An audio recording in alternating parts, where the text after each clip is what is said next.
Today's episode is brought to you by Boho Knits, unique designs for obsessive knitters. Cake tin hats, whimsical wet felted hats, handcrafted in Prince Edward County.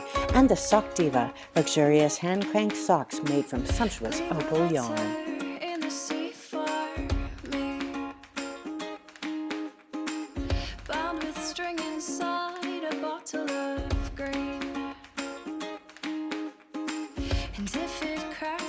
To the bottom it sinks.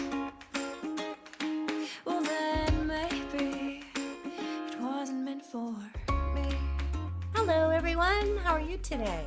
Hope you're well. Since last week, I certainly have been. It's a bit of a cold, rainy day today, which is kind of sad considering a week ago when I was recording, it was beautiful and sunny and warm outside, and I was going to finish up and head outside and sit in my summer office and have a knit while I edited my podcast. But sadly, that is not going to be the case today. But that's okay. Little showers, a few flowers. It's all good. What is new? What have I been up to since last we spoke? The newsletter's gone out. That's all good.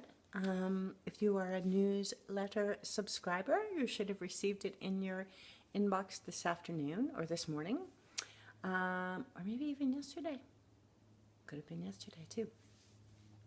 And it contains lots of yummy little coupons and discounts and so on for patterns and for bags and things once the shops get open, which I have determined will be the 24th of June. That makes it exactly 1 month later than what I projected.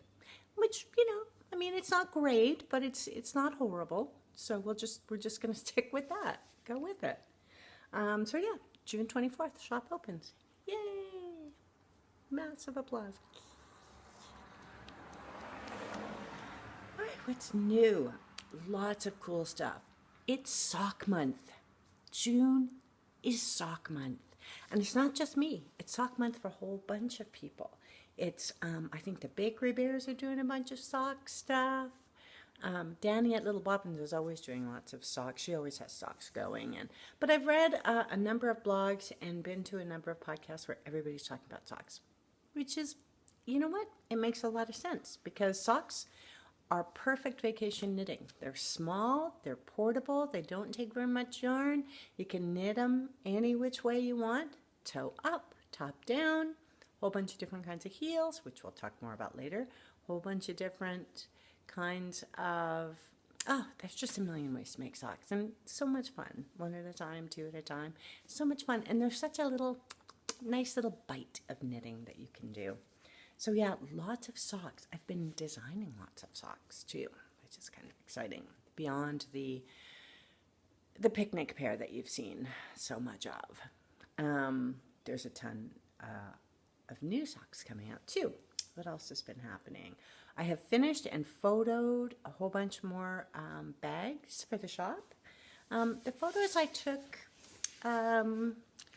unfortunately, were a little bit dark, so I'm just kind of debating whether or not I want to take them again or if I can make do with what I have.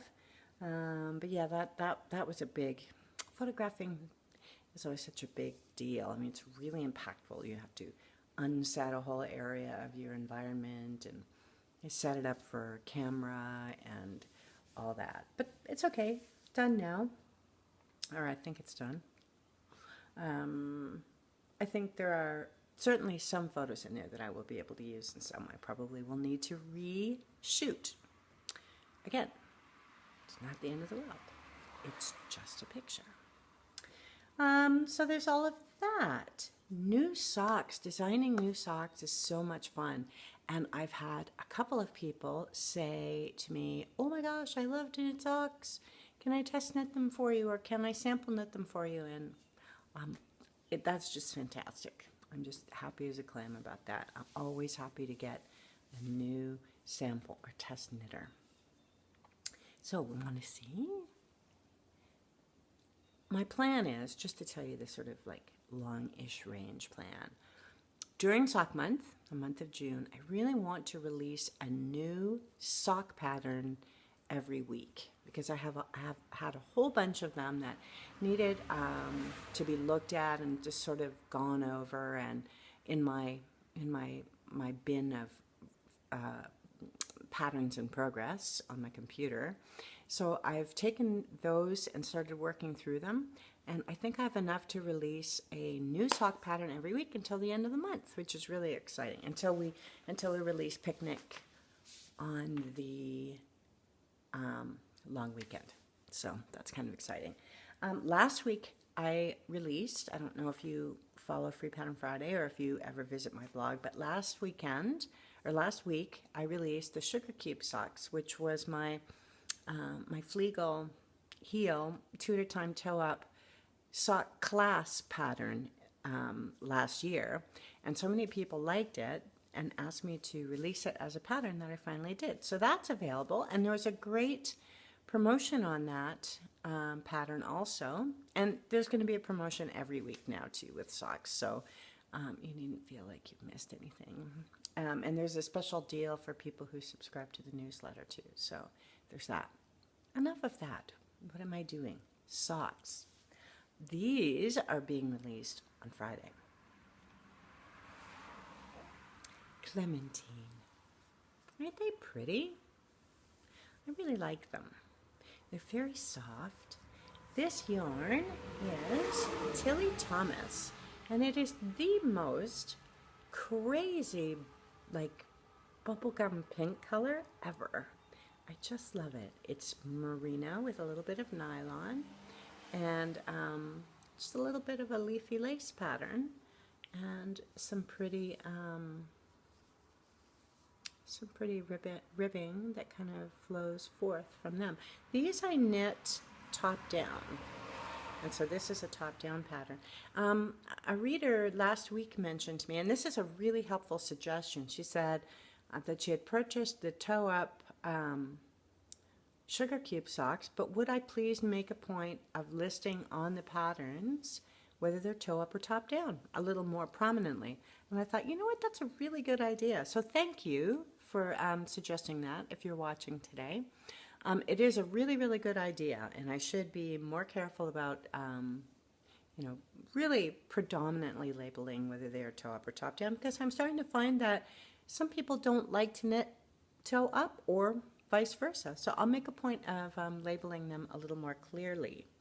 These are top down, I'd be happy to know, and they'll be coming out on Friday. And they can be made in any kind of fingering weight sock yarn. This particular one is Tilly Thomas, and it is merino and nylon, and I just love it. I can't wait to get them on my little feet when it gets a little chillier. So yes, Clementine coming out this weekend. Just as an aside, when I was finishing the sample for these socks, there were needles in them, as there are so many projects that I have going. And they were my Knit Picks Carbon DPs. And the jury is really so out on these needles. I've talked to and heard from a lot of people who say, oh yeah, I love them. You know, a lot of people have used the circular carbons and love them. And I was really keen to try them. So I bought these about a year ago, maybe a little more than that. And I tried them and I didn't like them at all. I didn't like them. The tips are amazing. They're stainless steel. They're very sharp, little stiletto-y tips on them. But as soon as your, two things are troublesome. First of all, soon as your stitches hit the carbon fiber shaft of the needle, it slows right down. So you're whipping along, slows right down. There's a big difference in texture between this shiny tip and this draggy carbon fiber, which is somewhere, I would put it between, it's not as draggy as bamboo. I guess it's somewhere between birch and bamboo as far as drag is concerned. Once they warm up, things change a little bit. One thing that changes when they warm up is the joint. The joint, I have to say, can be extremely disconcerting. It's a little bit disturbing to have that, just that little bump there, that little join there. But once you start working with them and the carbon fiber warms up, it does tend to fill the tip a little bit, and so you don't have that, not as large a join.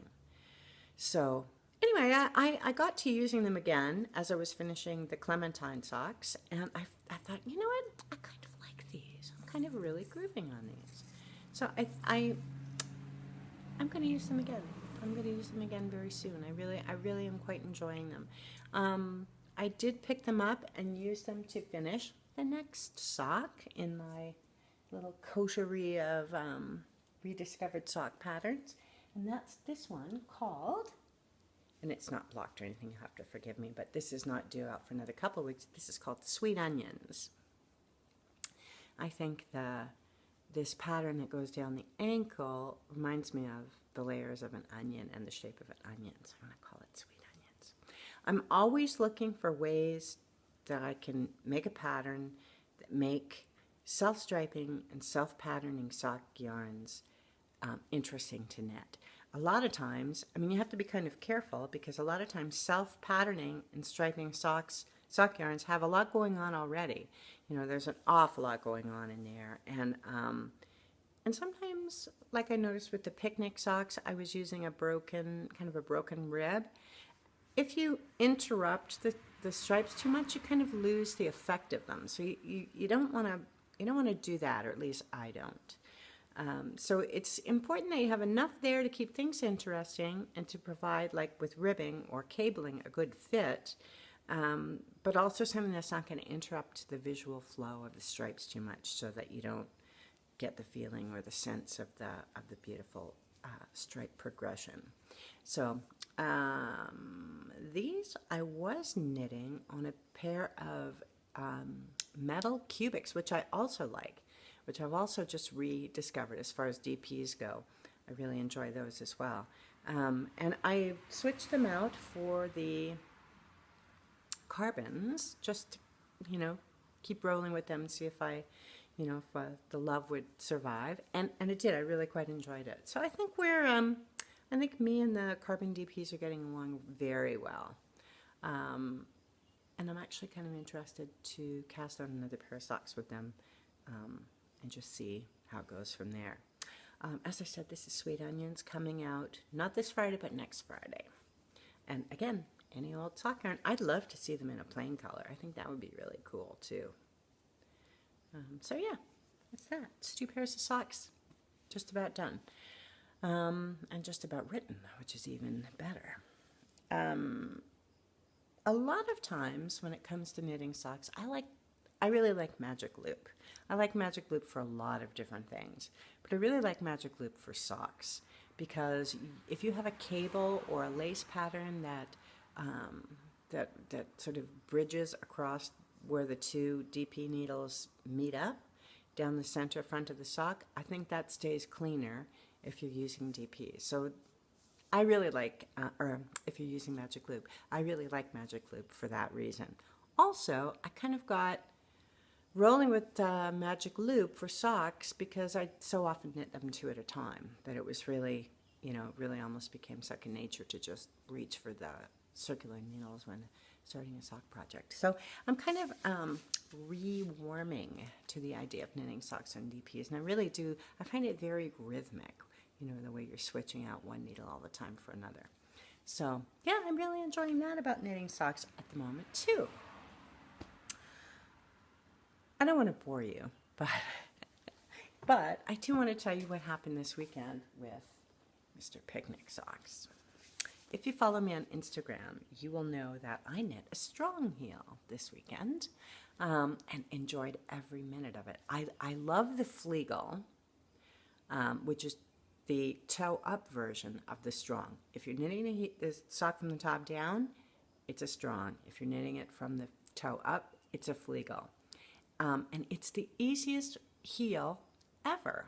You really are just... and I don't have a Fleagle or a strong handy to show you. I'll try to illustrate with this, but as you're knitting around and around and around, supposing you're working top down, all you're doing with the strong is increasing on that needle that holds your sole stitches. So ultimately you get on your sole needles, you end up with something that looks like that. It's just an increase every other row. So your sole section starts to look like that. And then you close, you work short rows to turn the heel. And I love it. It's so easy, and you don't even realize that you're building a heel until it's time to turn it. So it's really kind of fun, and it's cool, and it can go a long way to not disturbing a striping pattern, which is another kind of challenge when it comes to deciding what kind of a heel you want to work into a self-striping yarn. A lot of people, when they're working with striping yarn, like to do a contrast heel or an afterthought heel, which means that the sock continues. You continue working in the round until the heel is, and you don't worry about the heel until the very end. Then you can take a contrast color, or the same color, I guess, and go ahead and pick up the stitches for your heel. I wanted to keep the whole sock in the stripe, the same as I have with this one. So I didn't want to do an afterthought heel. Also, this is the Pattern Croix, and I noticed after I went ahead and knit the strong heel, I'm going to try and insert a photo of it here. It's a lot of heel. The Flegel is too, but the strong somehow it just felt like more. It just seemed to be an awful lot of fabric in the heel. I think the strong and the Flegel are both very good for people who tend to have higher arches. There's just a little more room in there than there is with a short row heel, but not as much extra fabric as there is in a flap and gusset heel. So it does adapt itself very well to people whose arches are kind of high. When I knit the strong heel, like I said, I really liked it, but there was an awful lot of it. And I realized at that time, they looked at the skein and at the ball band and realized that the Pattern Croix sock yarn comes put up at 166 yards per ball, which is less than your standard fingering weight sock yarn. Makes sense because it's also a little bit heavier than a standard sock yarn. So yeah, and once I knit that strong heel, I looked back at the sock and went, yes, you'll be able to get through it in one ball for a foot your size, but if a person tries to use this pattern who has a longer foot, or they want to knit a larger size, you're gonna run dangerously short of yarn. So I pulled it out.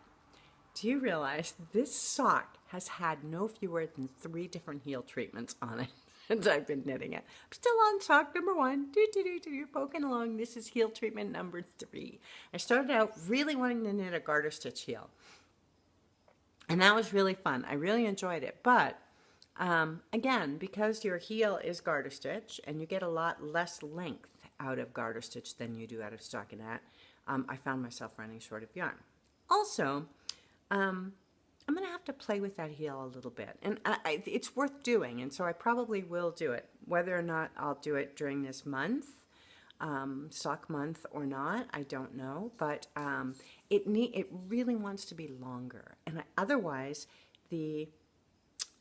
where the garter stitch starts, it's kind of way down on the back of your heel. It just kind of looks mingy somehow to me. Like it doesn't look like a nice fulsome thick heel, which is one of the great attributes of the garter stitch heel, is that it's cushy and thick and lush, where when you get it on your foot, it's like, oh no, that'll never do, because it ends too soon, it starts too late, it just doesn't look right. So, but I'm pretty sure I can work with it, and I'm gonna give it a little I'm gonna look over it a little bit and see if I can fix that. It just begins too late and it ends too soon to look full.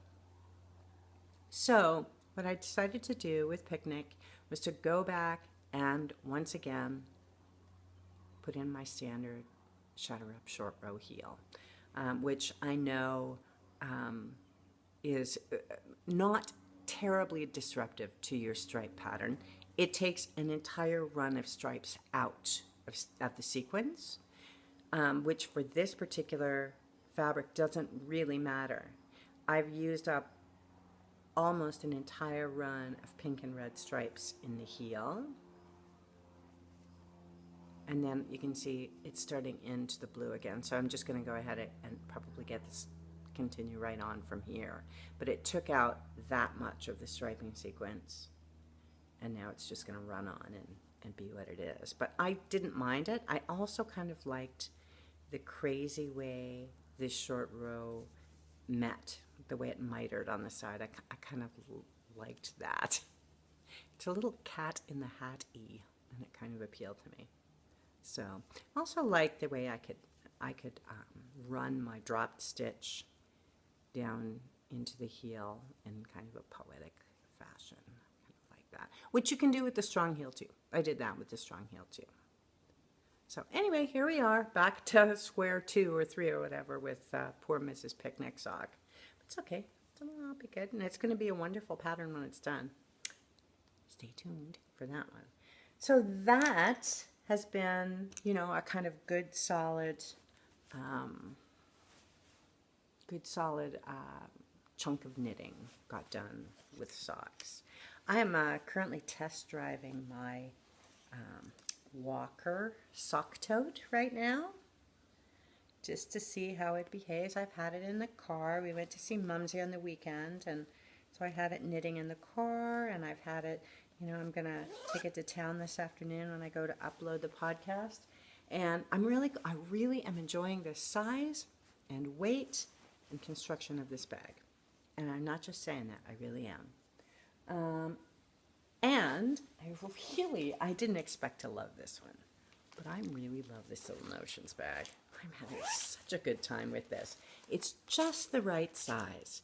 Because it's this aspect, like long and narrow, you can see everything that's in it, and it holds a ton of stuff. I've got a ruler, sticky notes, lip balm, you know, several of these. That's a pretty cool one though. That's Pearl and Jay's. Yay, look at that, Dorothy's on there. And it just holds everything. I love this, and yet it's flat. And that's why I decided to call it the Flat Stephanie. There's a whole story about Flat Stephanie that it just a kind of a dear story to me. So anyway, Flat Stephanie is wonderful. I love you, Flat Stephanie. Flat Stephanie, my friend Pat from New Orleans has 2 nieces, Haley and Georgia. And they both had the same second grade teacher. And in second grade, the whole idea was you were supposed to, they would send home this little paper doll. She was laminated. She was cut out of construction paper and laminated. And she was Flat Stephanie because she's flat, right? She's a piece of paper, but laminated.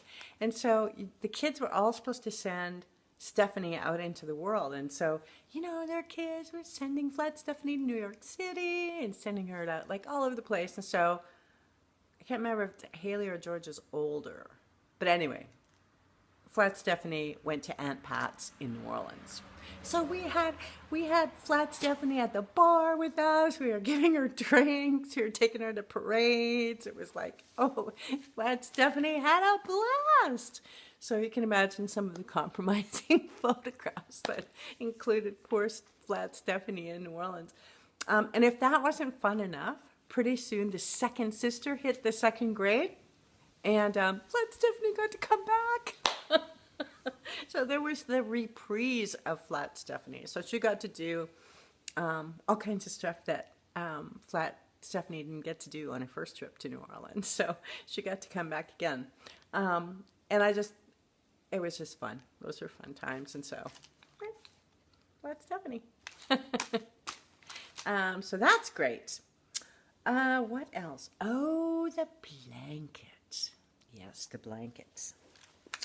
Once again, being the person who rips out and reknits so you don't have to, decided that even though I was very happy with the way my blanket was coming along, love the colors, love the yarn, love everything, love the square, and look, see, I'm getting more and more of them all the time. Although how I'm going to get all this done by July 1st is, well, we'll see how I do. But I like this. It's simple. It's pretty, I think, and I just really like it. But I thought, well, maybe people would like, because most of the colors in the blanket that I've chosen are cool colors. There are blues and greens and, yeah, surprise, surprise, right? And gray and all of that. And I thought, with the warm colors, the red and the pink, I thought maybe I should do a square that's just slightly different, just to kind of mix it up a little bit. So I thought, okay, I'll give this a go. And I did the red square as a starburst, which I really kind of like. But you know what? For starters, I know that if I block this, I could get it pretty close to being square. But I know I would be faking it. And with the other ones being square, I'm not really sure that they would blend very well with each other. So I decided to start my red square again and just go ahead and work it the way I normally have been. And I think I'm going to continue with that. So yeah, I liked that kind of hexagon. What's a hexagon? 8-sided? 1, 2, 3, 4, 5, 6, 7. Yeah, a hexagon. I like that, and I would certainly use that again. It's kind of a neat, and it would have been really neat for the 4th of July too, because it's got kind of a pinwheel thing going on. So I like it and everything, but I think I'm going to stick with the square. So we're coming along. There's the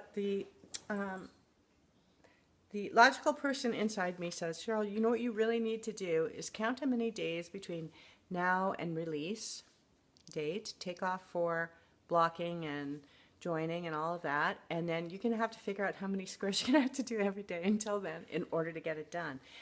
So the logical person in me says, do that now before it gets out of control. But the narcissist in me says, don't worry about it. It'll be fine. You'll get it all done. It's going to be great. It's going to be gorgeous. Enjoy yourself. So I think pretty soon I'm going to have to sit down and figure out how many squares more I need to do and how many I need to accomplish in a week or whatever until it's done. Because on top of that, I also have I didn't bring it down from the studio this time, but there's the Orinoco tank that is also made in the Cotland that I really love, but I did have to pull it out. When good swatches go bad, like we discussed last time, this swatch just kind of grew a little bit, or the gauge. So I tightened things up a little bit, recalculated, cast on, and got a little bit into it, and I'm happy with the fabric, I'm happy with everything, and actually last night was a very sleepless night for me, so I got up and actually did a chunk of it in the middle of the night. So there's that also needs to be done, because I have a very nice lady in San Diego who is going to test knit it for me. So I need to get that to her, and and try to respect her time and get it to her in time to be test knit, because I really love to release it about the middle of July. So there's that. What else? Oh yeah, I want to talk about socks some more, because as I was saying on the picnic socks, that I've knit 3 separate sock heels into that one pair of socks, and I thought to myself, man, there's a lot of different kinds of heels. And it's funny, because if you talk to sock knitters, a lot of them will say, oh, I always do this heel, I always do top down, or I always do toe up. And it's unusual for a sock knitter to say, oh, I'm telling you, I'm just all over the map with these sock heels, which I am. I am all over the map with them. I want to try as many as possible. So I thought, I'm just going to sit down and brainstorm and try and think of as many heel treatments as I can. And I actually thought about actually thought about making them into a little song like Gilbert and Sullivan. The Flegel Hill, the song, but you know what? I just didn't have it in me. It's probably a blessing. So anyway, I came up with 1, 2, 3, 4, 5, 6, 7, 8, 9, 10, 11, 12. I came up with 12 heel treatments. And I'm going to just leave that out there for a challenge for y'all. And see if anybody can come up with heel treatments that I hadn't thought of. I think I'll put my list on the Ravelry group page. There's a group page for LittleChurch, the podcast, and I'll put that in the show notes so that you can go and add your favorite sock heels or sock heels you have known and loved to the list. And we'll see how many we can come up with. It's a group. So that's that. Coming up this afternoon, I'm going to Picton to meet with Christine. I'm so looking forward to meeting with Christine. She has made 2 projects for me, sample knit them for free, 2 Free Pattern Friday projects. I think I'm going to release one of them this Friday. I'm just really super excited about this. She's a good knitter, and I'm really excited to see how things have turned out. And hopefully I'll be able to get them written up and ready to go by Friday. So I'm doing that this afternoon. And then next week, I'm off to Fairhaven. I'm going to Fairhaven to see Miss Laura in the woods, in the forest. We're going to play with some costumes, put them all back together again. I'm going to go to the Fly By Night Cookie Company. More on that later. But suffice to say that it's just magic from the minute you walk in the door. It's a combination cookie factory and miniature museum. It's pretty special. So I'm going to do that next week. So I kind of expect there won't be a podcast next week. I'm going to try to go to a bi-weekly schedule where I produce a podcast every 2 weeks instead of every week, just because then I can have really scintillating knitting to talk about instead of just rehashing over the same things. So we're going to work on that. And yeah, so I guess I will see you in 2 weeks. Have a wonderful knitty time. Knit good, knit like the wind, and see you soon. Bye-bye.